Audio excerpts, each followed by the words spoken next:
Once upon a time, there was a beautiful and grand kingdom called Gulistan. It was ruled by King Indrapal and his lovely queen Komal.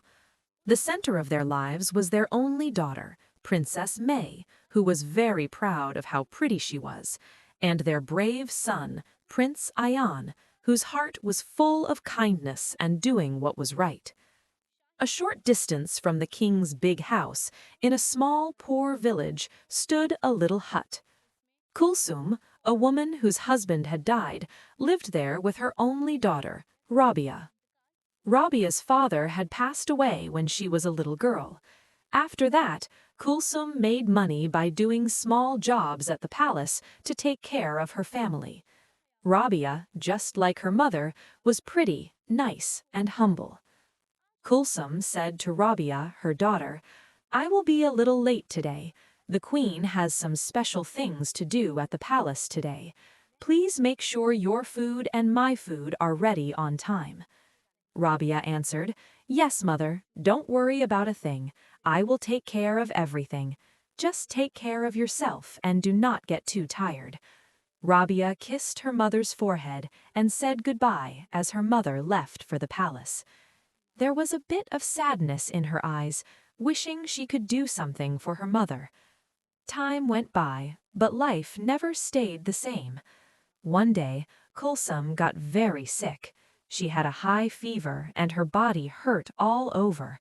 All the money they had saved was spent on seeing doctors and buying medicine. There was nothing left to eat. Kulsum said weakly, "Rabia, my daughter, what will I do? There is not a single piece of food in the house, and I feel like giving up." Rabia, with tears in her eyes, said, "Mother, don't worry at all. I am here. I will go to work at the palace in your place starting today. I have decided to tell the queen about you." Rabia told her mother to not worry, saying, "Don't worry at all. I am here. I will go to work in your place from today." And she walked towards the palace, feeling a strange mix of fear and bravery inside her. The next day, Rabia started working at the palace. Queen Komal saw how innocent Rabia was and heard about her old helper Kulsum being sick, so she hired Rabia. But then she met Princess May. May could not stand anyone else being innocent and simple when compared to her own beauty. When she saw Rabia, she became very jealous. May said to Rabia, "Princess May," she said, "you're the new maid, aren't you? Listen, the work here isn't like the work in a slum. If you make even the slightest mistake, I'll throw you out straight away. You're the new maid, aren't you? Listen, the work here isn't like the work in a slum. If you make even the slightest mistake, you'll be very careful." Together, May and Queen Komal gave Rabia the hardest jobs in the palace. They made her mop the entire palace and clean the dishes made of gold and silver so that she would get tired and quit. One afternoon, Rabia was carrying dishes from the garden behind the palace. She was thinking about other things. Suddenly, her foot slipped and she fell down. Just as she fell, a strong arm held her up. It was Prince Ayan. In the sunlight, Rabia's face was very close to Ayan's. Their eyes looked deeply at each other.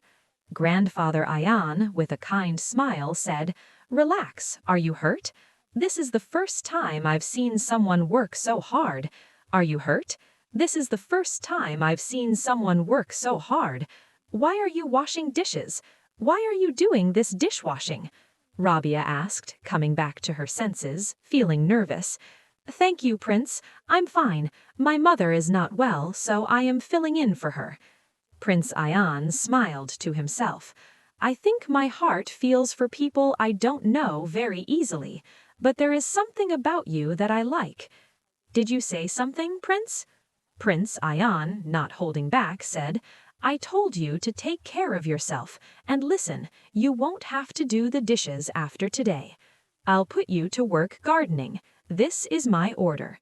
Rabia stared at the kind prince with surprise. The first feelings of respect and a secret love for Ayan started in her eyes. He would always secretly help Rabia, making her work less hard. One afternoon, Rabia was pouring water on the plants in the royal garden. Tired, she sat down on a bench and smiled, looking at the sky far away. A soft, a little sad love song was playing quietly. Prince Ayan came up from behind her and smiled. "What are you thinking about?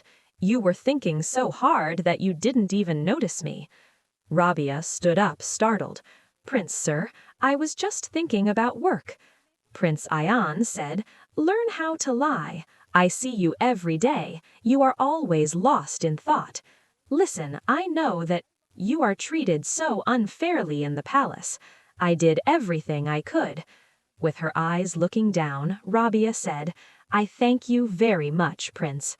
One day, Princess May purposely broke some glass vases and blamed it all on Rabia. As Rabia was sweeping up the broken glass, a sharp piece cut her hand. Rabia stared at the kind prince with surprise. The first feelings of respect and a secret love for Ayan started in her eyes. He would always secretly help Rabia, making her work less hard. One afternoon, Rabia was pouring water on the plants in the royal garden. Tired, she sat down on a bench and smiled, looking at the sky far away. A soft, a little sad love song was playing quietly. Prince Ayan came up from behind her and smiled. "What are you thinking about? You were thinking so hard that you didn't even notice me." Rabia stood up, startled. "Prince, sir, I was just thinking about work." "You were just thinking about work?" Prince Ayan said. "Learn how to lie. I see you every day. You are always lost in thought. Listen, I know that you are treated so unfairly in the palace. I did everything I could." With her eyes looking down, Rabia said, "I thank you very much, Prince." One day, Princess Mi purposely broke some glass vases and blamed it all on Rabia. As Rabia was sweeping up the broken glass, a sharp piece cut her hand. Rabia cried out because it hurt, and just then Ayan arrived. He quickly took Rabia's hand into his. Ayan quickly brought a box of medicine and began to gently wrap Rabia's pretty hand. Prince Ayan said in a caring voice, "Did you need to clean this glass? How much pain you must be in now. Wait a moment, there shouldn't be any cuts on this beautiful hand. Why did you need to clean this glass? How much pain must you be in now? Wait a minute, there shouldn't be any wounds on this beautiful hand." Her voice shaking, Rabia asked, "Why are you so kind, Prince? Why do you have such a good heart?" Prince Ayan found out that his sister loved Rabia, not just felt sorry for her, and she became wild with jealousy. She made a mean plan with her mother. One evening, she stole her most special and rare diamond necklace from the royal jewels and secretly put it into Rabia's simple bag.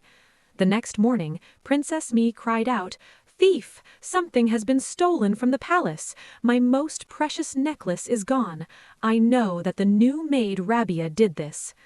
There's been a theft in the palace. My most precious necklace is missing. I know it's her." King Indrapal, the queen, and the whole palace were very surprised. Everyone trusted Rabia because Rabia's mother had been kind, but no one suspected her trick. Prince Ayan angrily asked, "What silly thing are you saying? Rabia could not do this. I know her well." "What nonsense are you talking about? Rabia couldn't do this. I know her well." Princess Mi cried fake tears. "Oh, brother, you think so highly of her simple ways. That is why you do not want to believe it. You should check her bag yourself." Ayan was angry at his sister, but he had to ask Rabia to show him her bag. Sure that it was true, Rabia held out her plain bag to Ayan. As Ayan opened the bag, everyone's eyes grew wide in shock. Inside the bag, a sparkling diamond necklace appeared. Rabia cried out, "I did not do this. I promise to God I did not do this. The princess is telling a lie. I didn't do this. I swear to God I didn't do this. The princess is lying." King Indrapal was very angry. I saw it with my own eyes. This is stealing. Throw this girl out of the palace right now, and if she is ever seen near the palace again." Ion's heart broke. The proof was right there in front of everyone, so he became quiet and sadly watched Rabia leave. Prince Ion was heartbroken. His heart was broken. "How can I believe this? How can I say no to what I feel in my heart? I do not believe this is true.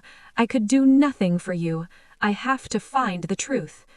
After Rabia was kicked out of the palace, Ion became very sad. He could not believe that Rabia could be a thief. He decided to secretly find out everything that had happened that night. He knew that his sister Mi and his mother, Queen Komal, hated that he was kind and would do anything to win against him. Ion talked to the helpers and workers in the palace who had seen Mi near Rabia's bag. Slowly, with the help of what the servants said and the cameras in the palace, Ion found out the whole truth. He knew that this was all a terrible plan by his own sister and mother. Prince Ion was furious. "This is a crime that cannot be forgiven. I will not let my own sister get away with this. This is an unforgivable crime. I will not spare even my own sister." Ion went straight to the court where the king held hearings. He showed all the proof and what the servant said to the king. King Indrapal was shocked and angry. "Did my own daughter do this? Komal, you helped too." Princess Mi cried because she was scared. "Father, I was just jealous of that poor helper. I did it on purpose. My, I was just jealous of that poor maid. I did it on purpose." Ion showed everyone his sister's real character. The king forgave Queen Komal, but Mi was sent away from the main royal palace to a smaller palace for her bad plan so that she could see her mistake. Ion immediately ran to Rabia's village to bring her back. He arrived in front of Rabia's hut where Rabia was worriedly taking care of her sick mother. Prince Ion bowed his head with sorrow. "Rabia, I am so ashamed. My family did a terrible thing to you. I have learned the truth, and I come to you not to ask for fairness, but to tell you that I love you. I have brought you a marriage offer." Rabia was surprised. Prince, I do not understand what you mean at all." "Prince, I do not understand you at all. But I believe you are not a thief. You have taken my heart. Will you be the queen of my life? Will you be Ion's wife? I will stand by you." Tears of happiness filled Rabia's eyes. She put her hand in Ion's. "I believe you, Prince," Rabia smiled. Rabia was brought back to the palace with respect and honor. A few days later, King Indrapal announced the wedding of Prince Ion and Rabia. Prince Ion and Rabia had a grand royal wedding. The palace was filled with light and happiness. Rabia had changed from a poor village girl to the queen of Gulistan. Ion and Rabia, holding hands, walked into the court wearing their royal wedding clothes. The sound of drums and a beautiful wedding song were playing quietly. Ion kisses Rabia's forehead with love, and they look at each other happily. Prince Ion smiles. "From now on, you are not just mine, but the queen of the garden."